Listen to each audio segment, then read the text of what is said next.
guys have no idea how excited I am to review this. You guys, what I have here today is a V8 Lego vacuum engine.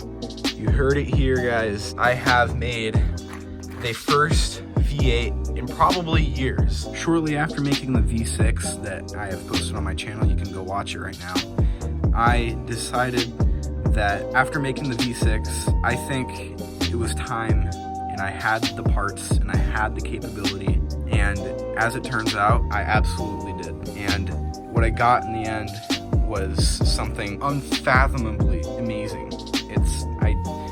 Words can't describe how excited I am to finally have built this. This is something that I never thought in a million years that I would ever be able to build without buying new parts, without modifying parts.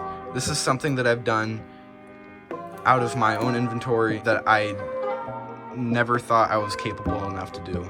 Mind you, even if I did have the parts and everything I needed to build this, I never thought I would actually get one to run, but here I am.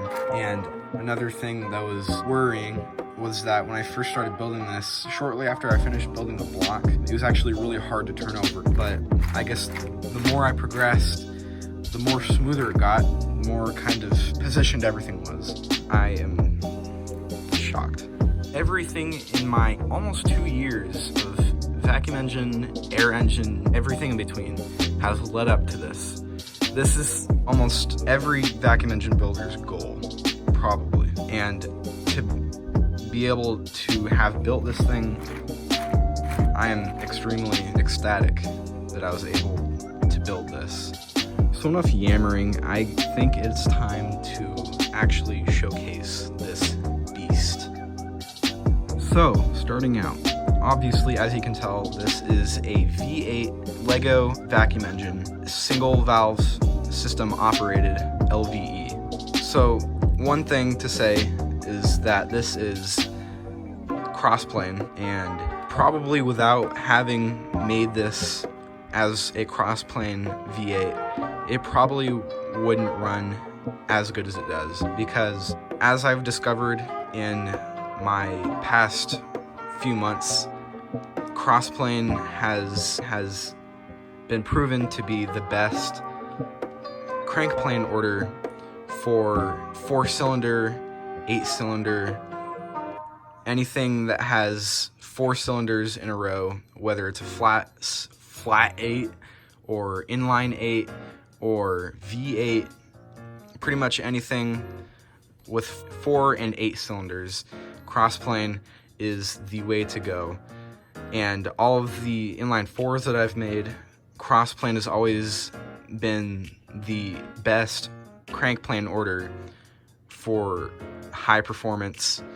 Without Crossplane, you can either have flat plane or you can have silly flat plane, as I call it. It's where 1 and 3 go up at the same time and 2 and 4 go up at the same time, and each pair is offset by 180 degrees. Both of those firing orders, of which I have tested both, they are nowhere near as fast as Crossplane. Being that I have been using Crossplane for every inline 4 that I've ever made, and it never fails to disappoint, to say the least. So I'm gonna give a quick 360 right quick, if I haven't given good enough of one. We show the underside right here. So what I got going on is I have 2x bricks in between each cylinder, which is probably not the best idea due to it having a lot of catching. It's really prone for the pistons to catch, pretty much. So I have 2x bricks in between, and I just have 1x4x3 walls, basically for each cylinder. So you can see, same thing for the other side, just a little more sloppy on the side. As you can tell, I didn't have just one more, and I had to resort to using these 1x2x2 windows. It hasn't caused a problem yet, but we'll see what happens. So, as you might tell, this actually looks really similar to KF Plus Lego Mastery's V-twin engine, and it is, but times 8. It goes by the same configuration. It uses the same camshaft design. Oh, there goes the manifold. It uses the same kind of camshaft where it's pretty much overhead and about in between. This design is probably the best and most compact. It is the most compact V-angle engine type configuration to use. It's the most compact. It's still fairly simple. So I'm gonna reference this as the KF Plus V-angle engine configuration. What a mouthful that was. Put in the comments a better name, I dare you. So I'm gonna open up the cylinders so you can see the pistons. Okay, I will not be showing you the inside of the cylinders, I guess. Yeah, this thing does not want you to see naked. So anyway, on to the rest of the review. So pretty much the same thing follows for each review that I do of this type of V-angle engine. It has the same bank angle as every V-angle engine I make, especially the 2x2 V-twin, the V6, the KF Plus V-twin. There's probably more, but it's the same bank angle. It's the simplest to do. You don't really have to do that much to make it, work. All it is just a 1x12 brick, and then a plate, and then another brick, and then a 1x8. It doesn't matter how long it is, but this has to be a minimum of 1x12, and anything above that, the length doesn't matter. But in order to have this bank angle, you must start out with a minimum of 1x12, a plate, a brick, and then another bearing brick to successfully have a proper bank angle. I cannot tell you what the bank angle is. If I had to guess, it's just under 90 degrees, probably in the 80-degree range. So one thing that made it extremely achievable to make this is the fact that I have 2x4 valves. I've been using these valves for the past few engines that I've made. Just before this I had an inline 4, and it actually turned out to be my fastest inline 4 that I've ever made. And I use this for the V6, and I've also made this for my fastest inline 6. So this design is starting to get a little more common for my designs. As you can tell, that's about it for the valves. Let me show you the valves.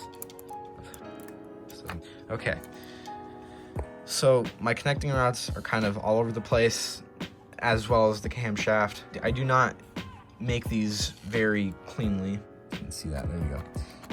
As you can tell, I'm not super tidy when it comes to making valve trains. These connecting rods, right there, if I can get my hands in, there you go. So that is a 0.5 by 7 stud lift arm, or beam, whatever you want to call it. These connecting rods are a 0.5 by 6 stud lift arm. Same goes for these two right here, and these are full width, full thickness, I guess, by 7. So pretty much 7 longs on the outsides and then 6 longs on the inside. Why, you ask? I don't know. They were just the first that I found. When it comes to making V-angle engines and valves, you want to have the longest connecting rod that you possibly can fit. You could probably get up to a 8 or 9 stud long lift arm. The longest I have right now is 7. The reason you want a longer connecting rod is so you can make a shorter valve, and the shorter your valve, the less friction it causes. There's a tip for you. You can see that the valves with the 6 long lift arm, you can tell that the valve is pretty long, and that is not a good thing to have on these engines, especially if you want to reduce as much friction as you possibly can. But it hasn't caused too much of a problem yet. Sometime, if I still have this engine together, I will replace these connecting rods.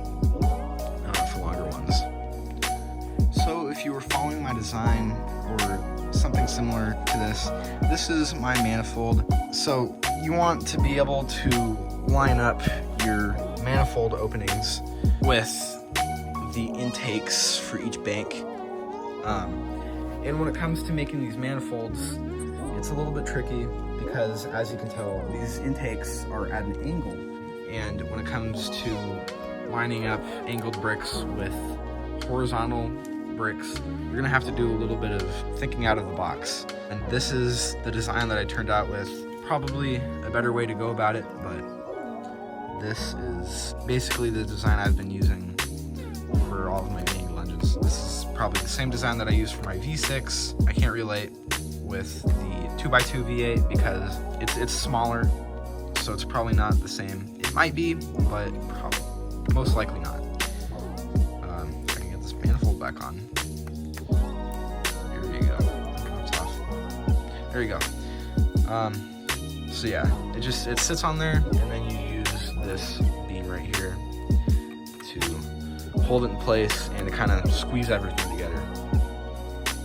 And with that, once you're done with your manifold, you're going to want to have these 2x4 bricks, because normally when I make a V-angle engine, the manifold opening is usually exposed, so it's always good to have a 2x4 brick right here to keep everything sealed, because you want the most minimal leak as possible. That's just how everything works. That's just how vacuum engines work if you want the best performance.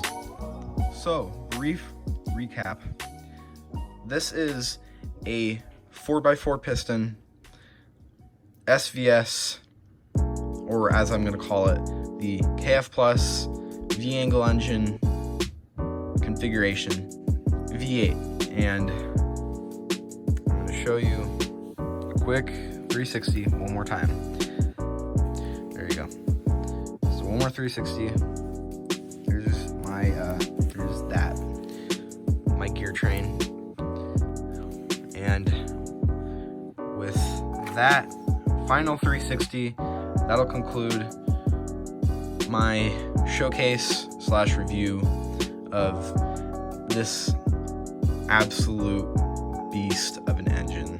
Nothing will beat this until somebody makes a V10 or V12. As of right now, I have the biggest vacuum engine in vacuum engine history until somebody makes something bigger. So that's pretty much it. I wish I had more stuff to say because I'm trying to kind of think about more things to talk about with this engine, because this is a really big deal and I want to get the most information about it out there as possible. But nothing really comes to mind. With that said, and leave your questions in the comments. First and probably last time I'm going to say this. Leave your questions in the comments below. With that said, I'll see you guys in the next video.